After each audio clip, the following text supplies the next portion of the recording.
안녕하세요. 친절한 주치, 100년 치아 건강을 책임지는 치과의사 이상수입니다. 누구나 반복적으로 하시는 루틴이 있죠. 보통 많은 분들이 아침에 일어나서 눈을 반쯤 뜬 채로 화장실을 가시게 됩니다. 그리고 나오시면서는 치약을 묻혀갖고 양치를 이렇게 하시면서 나오시는 경우가 많고, 양치가 다 끝나신 다음에 세수를 하시는 경우가 많습니다. 사람들이 많이들 저한테 물어봅니다. 양치질 꼭 해야 하나요? 물론 꼭 해야 되겠죠. 그러면 하루 3번씩 꼭 해야 되나요? 이 부분에 대해서는 조금 생각을 해봐야 되는데, 제가 앞으로 말씀드리면서 이 부분에 대해서 알아보겠습니다.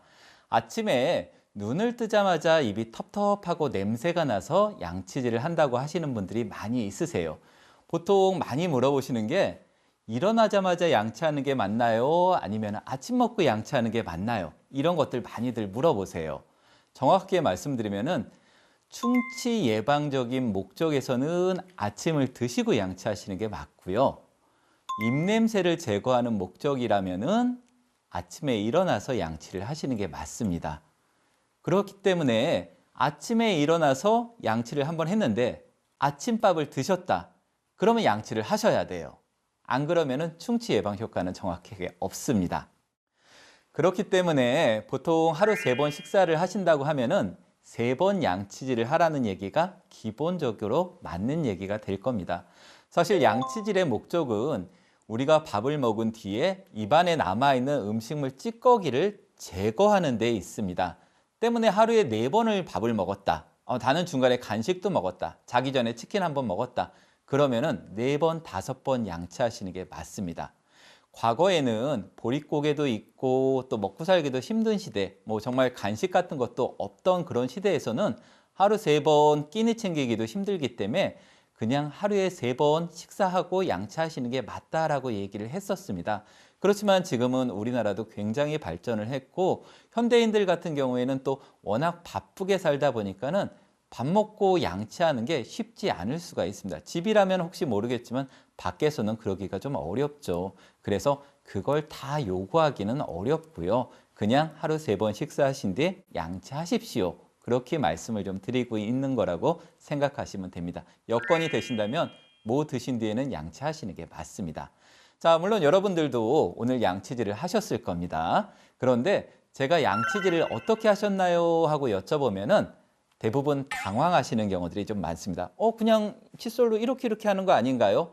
본인이 생각하기에도 바빠서 대충 닦았거나 혹은 제대로 닦은 게 아니라는 거를 속으로 다 생각하시니까는 그렇게 좀 당황하고 얘기를 하시는 것 같아요.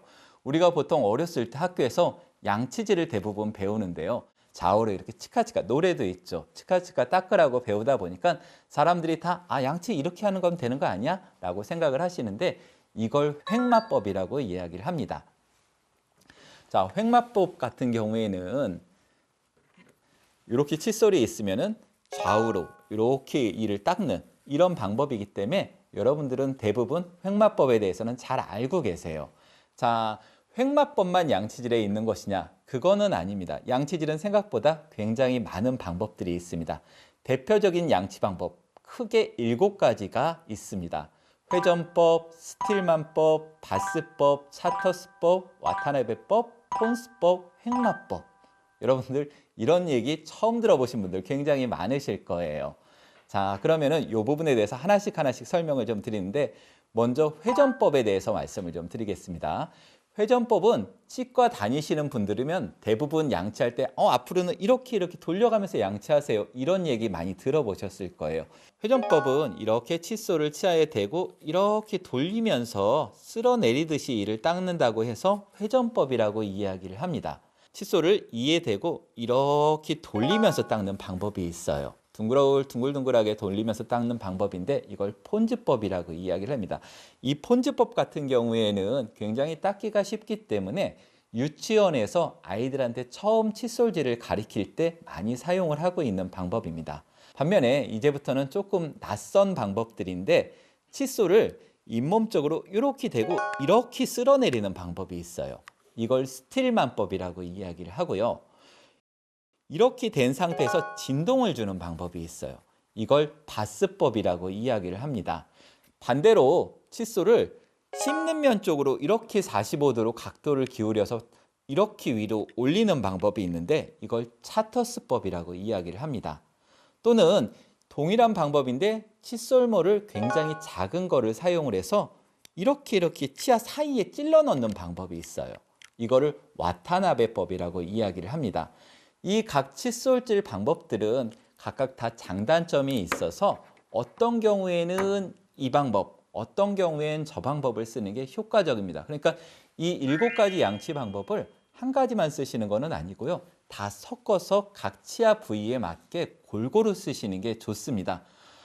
제가 이 말씀을 좀 드리면 환자분들이 그러면 원장님은 그 7가지 방법들을 다 여기저기 쓰시나요? 라고 물어보실 때가 있는데 저도 그렇지는 않습니다. 저는 보통 횡마법과 차터스법을 사용을 하고 그리고 마지막으로 바스법을 사용을 하고 있어요. 제가 쓰는 방법은 첫 번째로는 이 씹는 면들이 있죠. 이 씹는 면은 횡마법으로 닦습니다. 앞뒤로 이렇게 타면서 닦기 때문에 닦기가 굉장히 좋고요.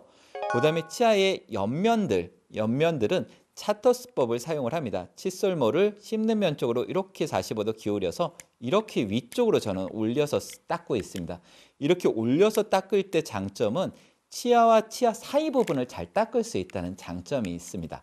그리고 마지막으로 잇몸 쪽으로 칫솔을 이렇게 45도 기울인 다음에 진동을 줘서 잇몸 안쪽 부분까지 닦을 수 있는 치아와 잇몸 사이 부분을 닦을 수 있는 칫솔 방법으로 마무리를 하고 있습니다. 물론 여기서 제가 이제 마지막으로 끝나는 건 아니고요. 우리가 이렇게 이를 닦으면 한 군데 놓치는 부분이 있죠. 바로 이와 이 사이 부분 쪽입니다. 이 이와 이 사이 부분 쪽은 칫솔로 닦기는 좀 어려운 부분이기 때문에 치실이나 치간 칫솔을 쓰셔야 돼요. 만약에 여러분들이 치실이나 치간 칫솔을 안 쓰신다면은 이 이와 이 사이 부분은 평생 이 한 번 안 닦은 것이 되고 그쪽 부분부터 충치라든가 잇몸병이 많이 생길 수가 있습니다. 그래서 이 부분을 쓰실 때는 치실이라든가 치간 칫솔을 꼭 써주셔야 돼요. 만약에 치간 칫솔이 들어갈 수 있다면 치간 칫솔을 쓰시는 게 가장 좋고요. 치간 칫솔이 들어갈 정도의 틈이 없다 그러시면은 그때는 치실을 쓰시는 게 맞습니다. 이렇게 해서 치아 사이에 넣습니다. 이걸 그냥 넣었다가 이렇게 빼시는 경우들이 좀 있는데요. 그러면은 아무 의미가 없고요. 넣으신 다음에 구두 닦듯이 이렇게 닦아주셔야 돼요. 반대쪽도 역시 손을 좀 넣어서 구두 닦듯이 이렇게 좀 닦아주시면서 이를 좀 사용을 하셔야지 치실의 효과를 제대로 보실 수가 있습니다.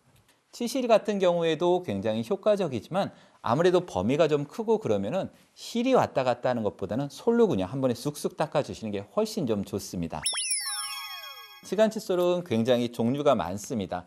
이 종류가 이 칫솔 모양의 종류보다는 중요한 게 아니고요. 칫솔모의 굵기가 중요합니다. 그래서 틈이 작으신 분들은 조금 작은 거를 사용을 하시고요. 틈이 크신 분들은 굵은 거를 쓰시는 게 좀 좋습니다. 그래서 쓰실 때 치아와 치아 사이 부분 쪽에 이렇게 집어넣으시는 거예요. 보시면은 이게 들어가 있는 게 보이시죠? 이런 식으로 해서 몇 번 왔다 갔다 하시면서 닦아주셔야 돼요. 쉽게 생각하시면은 여러분들 애기들 젖병 브러쉬 갖고 젖병 닦을 때나 아니면 요즘 텀블러들 많이 쓰시죠? 텀블러 내부 닦는 생각을 하시면 되세요. 그런 방법으로 깨끗하게 꼼꼼하게 닦으시면 되시는 거고요.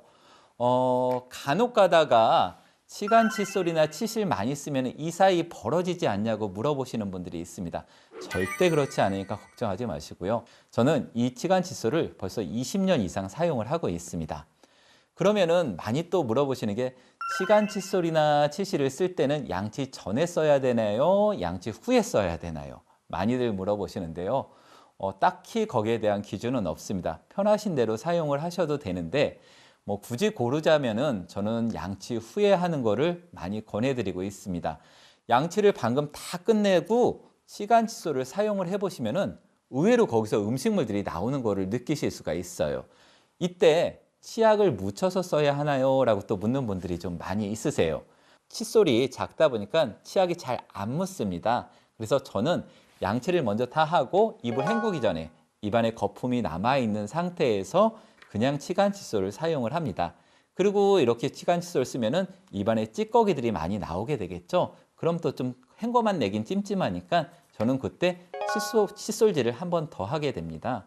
근데 이때 칫솔질을 할 때는 저 같은 경우에는 치약을 좀 바꿔서 사용을 하고 있어요. 치약을 그러면 2개 쓰는 얘기냐? 맞습니다. 저는 치약을 2개를 사용을 하고 있어요. 그 2개 치약이 왜 필요하냐면은 우리가 기능성 치약이라는 것들 요즘 많이 나오고 있죠. 예를 들자면 뭐 미백 치약도 있고 불소 치약도 있고 아니면 치주염 예방 치약도 있고 이런 것들이 좀 많이 나오고 있는데 이런 약성분들이 치아에 잘 스며들으려면은 치아의 플라그나 이런 것들이 다 제거돼서 깨끗한 치면이 노출이 된 상태에서 사용하시는 게 좋습니다. 근데 이런 치약들은 이 닦는 효과들이 좀 떨어지기 때문에 일반 치약으로 그냥 양치 한번 전체적으로 다 하시고 그 다음에 연고 바르는 기분으로 시린 경우에는 시린 치약을 시린 부위에 좀 잘 닦아주시고 또 불소 치약 같은 경우에는 충치가 좀 잘 생길 만한 부분들을 잘 사용을 하시게 되면은 기능성 치약의 효과도 훨씬 더 증진이 될 거고 여러분들 구강 건강도 한 번 닦는 것보다 2번 닦는 게 훨씬 좋을 테니까 더 좋아지시는 것을 느끼실 수가 있을 겁니다. 그러면 원장님 치약은 어떤 걸 구입해서 쓰는 게 좀 좋을까요? 라고 굳이 물어보시는 경우들도 있습니다. 사실 제가 각 치약 회사들마다 여러 가지 장단점들을 얘기를 하기 때문에 뭐 하나를 콕 집어서 얘기하기는 조금 어렵습니다. 치약 같은 경우엔 저는 그냥 마트에서 일반 마트에서 쉽게 구입하실 수 있는 거 그냥 사서 쓰세요라고 말씀을 좀 드립니다. 사실 저 같은 경우에도 마트 가면은 뭐 1+1 이런 거 그냥 저렴한 거 사서 쓰고 있습니다. 치약을 구입을 하실 때 제가 한 가지 권해드린다면은 불소 함유라고 되어 있는 치약을 사용하시는 게 좀 좋습니다. 간혹 양치할 때 피가 나시는 분들도 좀 계시죠. 잇몸에 피가 나기 때문에 그쪽으로 전 양치 잘 안 해요. 이렇게까지 말씀하시는 경우가 있는데 잇몸에서 피가 나는 이유는 잇몸에 염증이 있기 때문입니다. 그리고 이 염증의 대부분의 원인은 불량한 구강위생 상태 때문에 일어난 거고요. 따라서 입안에서 피가 나시면은 오히려 더 양치를 잘 하실 거를 권해드립니다.